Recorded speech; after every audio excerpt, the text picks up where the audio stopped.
On a rainy Thursday afternoon, Ethan Carter, 25, was found dead inside a private patient room at Parkview Medical Center, following what was initially labeled a routine medical checkup. His death was attributed to a sudden cardiac arrest, with traces of propofol, a powerful anesthetic, discovered in his system during the autopsy. What puzzled the coroner, however, was the dosage, far beyond what any patient should ever receive. Detective Lena Harper was called in when the toxicology report raised flags. The hospital claimed no propofol had been administered, nor was it prescribed for Ethan's visit.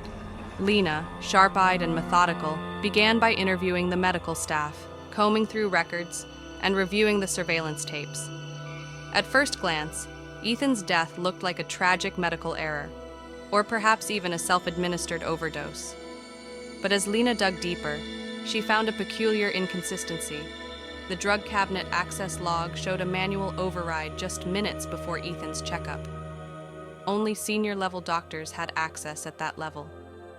Ethan Carter was a charismatic young man, charming, well-liked, and, according to his friends, occasionally reckless. A software designer with a confident smile and a messy love life. But it was his most recent relationship that caught Detective Harper's attention. Emma Dawson, daughter of the hospital's chief of medicine, Dr. David Dawson. Emma and Ethan had dated for just over a year. Their relationship had spiraled into chaos after Emma got pregnant. Ethan, fearing commitment and scandal, pressured her into an abortion. The emotional aftermath was devastating. Not long after, Ethan was caught cheating, and he ended the relationship coldly. Emma's friends told Harper she was never the same after that. Lena started by questioning the obvious. Had Ethan made enemies? Co-workers? Romantic rivals? The initial list of suspects included an ex-roommate who owed Ethan money and a co-worker recently fired for stealing one of Ethan's app ideas.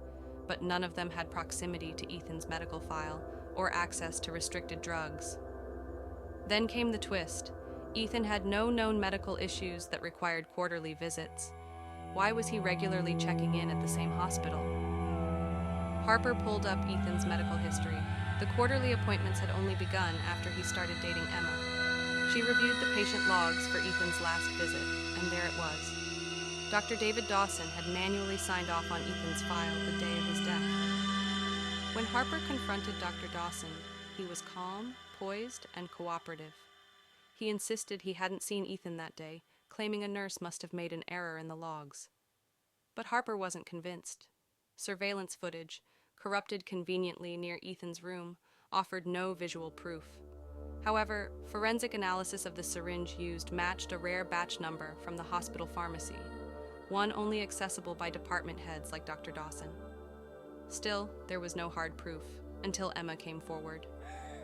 Tearfully, she confessed to overhearing her father late one night on a call with someone at the hospital, making veiled references to ensuring that boy never hurts anyone again. Emma had kept quiet out of fear, but Ethan's death had shattered her. I think my dad killed him. For me, Dr. Dawson was arrested, but what shocked everyone was his confession. Not one of rage, but of cold resolution. I watched my daughter break down for months after what he did to her. He forced her to erase a part of herself, then tossed her aside. You want to call it murder? Fine. I call it protection.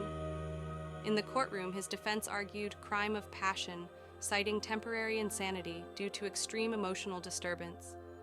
But the prosecution countered with premeditation, accessing the drug cabinet, falsifying records, and targeting Ethan during a scheduled visit.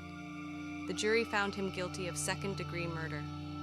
Emma moved away from Parkview, carrying the weight of two graves, one of a child never born and one of a man she once loved, killed by the man who loved her most. Detective Harper closed the file, but the case stayed with her. It wasn't about a syringe or a dosage or even a murder.